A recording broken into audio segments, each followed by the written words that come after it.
Okay, so with that being said, let me go ahead and actually demonstrate this. So the head is about 2.5 yards away, give or take. So I'm going to take my thumb, put it just above his head, and I'm going to spray. And that's about it right there. So one key point too is make sure you keep both your eyes open, because if you close one... I'm Tyler Austin from Gungnir Strategic. Thank you so much for watching. Today we bring you a pretty comprehensive guide on pepper spray or OC spray, whatever you want to call it, for the purposes of personal defense. Now, pepper spray is such a useful tool for self-defense, and it's often overlooked in our industry because it's not very cool.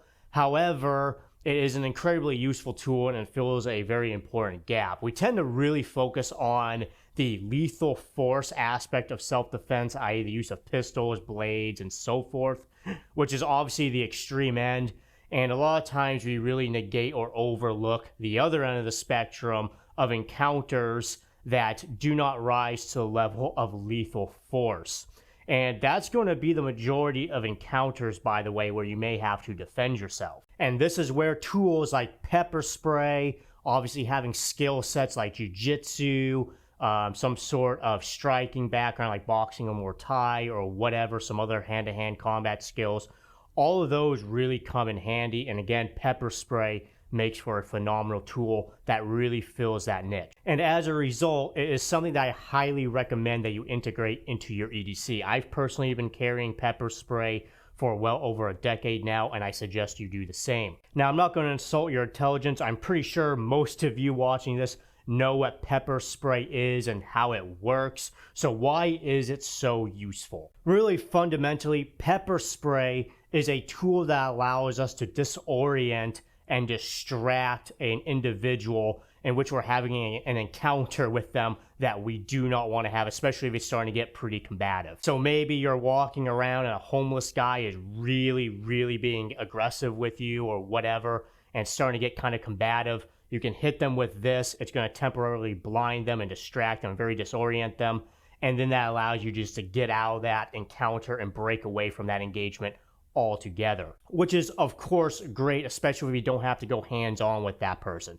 Hand-to-hand fighting, it's a skill you should have, certainly at least have some experience with, because obviously getting into some sort of hand-to-hand fight is not ideal. No matter how experienced you are, things can still potentially go badly for you. Don't know what kind of diseases people have and so forth. So if you can break away from that encounter altogether by using a tool like pepper spray, that's not really going to harm that individual all that much and has very little legal ramifications. I'll get to that here in a second.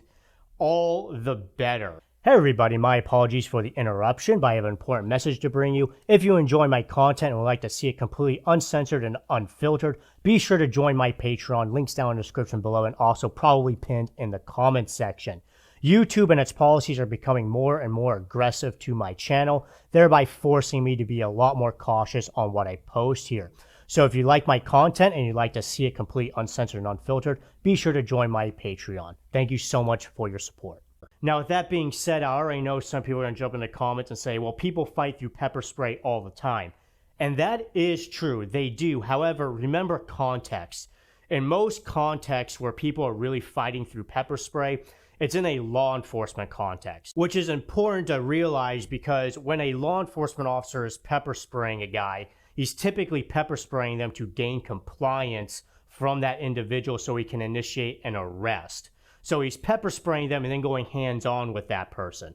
We, using pepper spray in a personal defense context, have no such obligation. We're using this to get away from that individual, not to gain compliance from them so we can arrest them.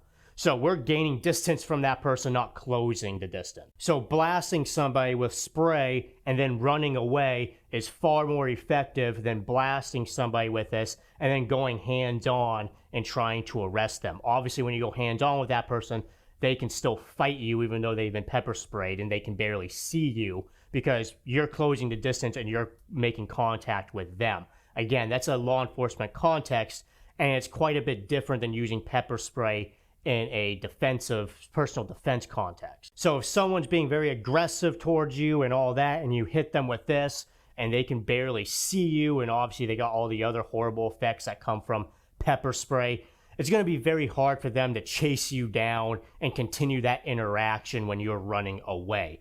It's going to be very difficult for them to do that. Now, on top of that, one of the big reasons why I like pepper spray as a tool is that the legal ramifications for using one of these is very, very low.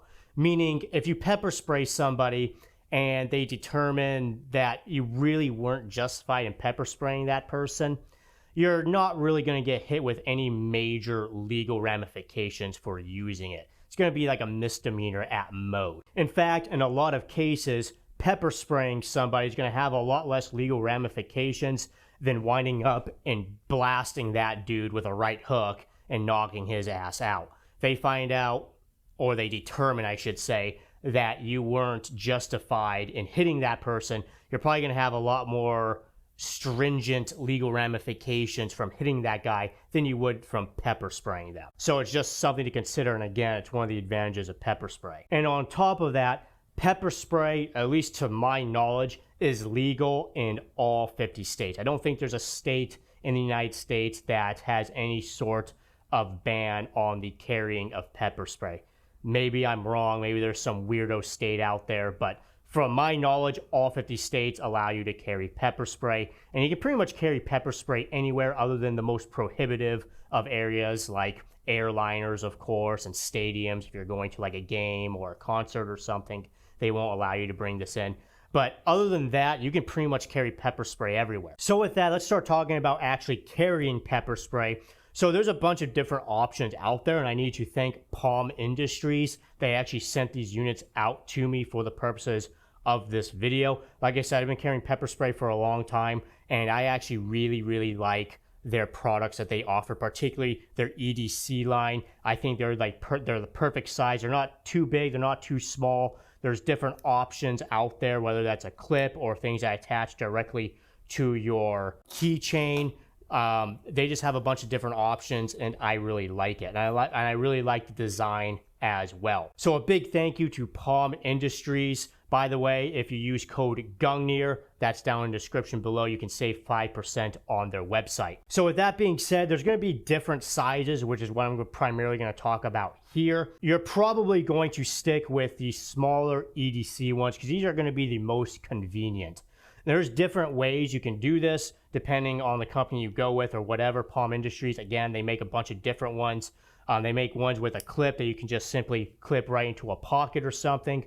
That's pretty great. And they make ones that also attach to keychains. They have different versions. I personally just removed theirs and I went with just a little leather loop to attach this to my keychain. That's just personally how I do it, but they have different options. Personally, for me, I prefer to carry my pepper spray on my keychain for a few different reasons. Number one, I always have it. If I'm taking my car, which is 99.9% of the time, I'm going to have my keys on me, and therefore I always have my pepper spray on me. On top of that, typically when you're walking around, especially like in parking lots or in just sketchy areas, particularly when you're walking to your car or away from your car, you're going to have your keys in your hand. And if I have my keys in my hand, that means I have my pepper spray in my hand. On top of that, it makes it a little bit more discreet. So if I'm walking to my car in like a parking garage or something, I can have this pepper spray in my hand, and most people are just thinking that I have just my keys in my hand. So it's a little less obvious and a little bit more covert that way. And on top of that, it's convenient. If I'm walking to my car, I probably want to have my keys in my hand anyways. And by doing so, I also have my pepper spray in my hand instead of having like a clip on like this where if I'm walking, I'm going to have this in my hand. And when I get to my car, I have to put this back in my pocket, get my keys back out, and so forth. So to me, this is just more convenient. However, again, they do make other options that clip directly into your pocket if that's what you prefer. No matter what, no matter how you choose, it's just going to be up to you. And it's not necessarily right, wrong, or otherwise, as so long as it's easily accessible and you have it on you, of course. Then, of course, they make bigger ones such as this. I think they call this the Mark III. These are great if you are willing to carry it, but these are pretty large, and for most people, this is going to be too big to carry around. Unless you're like a woman who has like a really big purse or something and you have the room for this, awesome. But you're probably not going to be willing to carry this, at least for the most part. This might be something that you stage at like your business or something where you don't actually have to carry it around on your body everywhere. But for the most part, this is going to be somewhere where something that you stage somewhere. And with that, there's not really much of an advantage to having a bigger unit like this over something smaller like one of these. The only advantage that you gain is that these are a little bit more powerful in terms of range. These are going to have more range than one of these. Typically with these smaller EDC style pepper spray bottles, you're looking at a max range of around 2 to 3 yards. With these, you're probably looking at closer to 5 yards, maybe a little bit more, depending on the particular unit. Having more spray isn't necessarily very beneficial. You're not like a SWAT officer who's going around pepper spraying a riot that's going on. There's not really any use to having more pepper spray, but the range certainly is a benefit. In a minute or two, we'll go outside and I'll actually demonstrate the practical use and application of pepper spray. But again, with this, you're looking around 2 to 3 yards of range, give or take. And I believe these particular palm units have either 10 to 12 seconds of spray time, which is way more than you'll actually use in a self-defense context. Again, the purpose of this is to spray somebody, distract them, temporarily blind them, and then leave. It's basically shoot and scoot. So you're generally going to be spraying somebody for like, call it a second, give or take, before you take off. So 10 to 12 seconds is way more than you'll probably actually need. So with that being said, let's go outside and I can give you a practical demonstration on how to deploy pepper spray. All right, so now we're outside. I'm gonna give you a basic demonstration on how to use one of these. This is a very, very old can I've had. It's basically 10 years old now. It expired 5 years ago. So hopefully it still works. This is not one from Palm Industries, just so you're aware of. Like I said, it's a very old can. But regardless, it's going to function basically the same way. So I have a head at basically, call it 2.5 yards or so, which is going to be about the max effective distance for one of these. The biggest thing to remember when it comes to the actual practical use of these is going to be two things: where to aim and your distance. So the max practical effective range for these, particularly these little smaller EDC pepper spray cans, is going to be about 2 to 3 yards at most. They don't really spray that far. Bigger cans will have a bigger range because they have more power behind them. But for these tiny little cans, you're talking about 2, maybe 3 yards.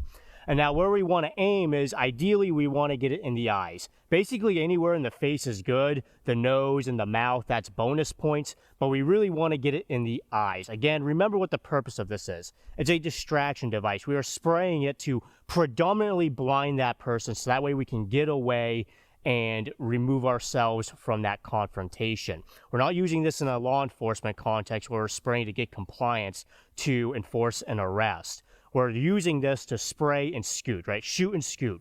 Distract them, blind them, and get away from the confrontation. So when it comes to aiming one of these, what we're going to do is obviously our thumb is going to go on top, and we're going to use the top of our thumb as basically our sight picture.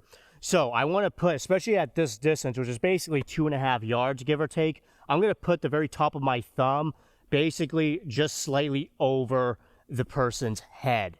And the reason for that is because at this distance, the spray is going to arc a little bit. So if I just put this right in the center of his face, this is probably going to go down towards his neck, maybe his chest area, because again of that arc.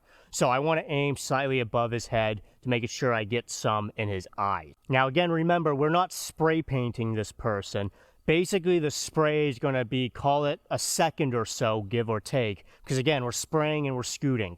Now, depending on distance, we may extend out and spray from here, or we may spray from back here. It's going to be dependent on how close this person is. I don't want to be extending this out if that gives them access and they're able to reach this, because now it could become a clinch over this thing. It's obviously not what we want. So we would spray from back here, like a clinch position or a retention position, really. But either way, if they're far enough away to where if I extend out, they still can't reach it, then I'll extend out.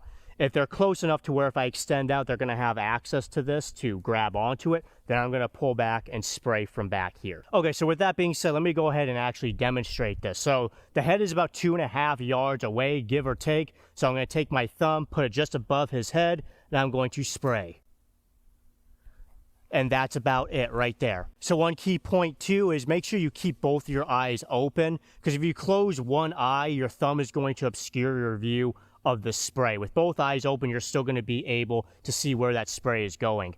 At first, the spray went a little right, and then I corrected and got it all into his eyes. Again, it was about a second-long spray. And if we take a closer look at this, you can see it's beginning to dissipate a lot, so it's not like a gel. It's not going to necessarily stay exactly where it's sprayed. It's going to start running down, which is good, because that means even if you get it in his eyes or on his forehead or whatever, it's going to run down into his eyes, or from his eyes run down to his nose and his mouth. It's going to get all over the place for him. So that's good. But either way, you saw that spray went right across his eyes, and that's exactly what we want. Now I'm going to show you what this looks like from this retracted or retention position. Now I'm close enough to where if I extend out, certainly if he had arms, he would be able to reach this. So this is where I wouldn't want to be extending out. I would want to keep this thing nice and close to me, and I want to spray right from here. Obviously, it's not as accurate because I'm not indexing with my thumb, but he's much closer, and I'm also still able to see where that spray is going. At first, it went a little high towards his hairline, but then I brought it right back down and got into his eyes. And that's just a basic practical demonstration of using OC spray. It's okay, buddy. You're going to be just fine. Anyways, that's all I really have to say on pepper spray for self-defense. I pretty much covered everything that I could think of. If I missed anything or you have any particular questions regarding this, be sure to leave them down in the comment section below, and I'll get to them and answer them, and maybe I'll make some other videos on it if I really missed something that I really want to cover. Thank you again to Palm Industries for sending me out their units. I really like their units, particularly their EDC units. I think they have a really great product here. Be sure to use code Gungnir to save 5% off their website if you want to go with their pepper spray. I really like them, particularly their keychain models. I think they make a really good product here, particularly when it comes to their EDC line. Anyways, I hope you found this video helpful and informative. If you did, please like and subscribe. I'm Tyler Austin from Gungnir Strategic. Thank you so much for watching.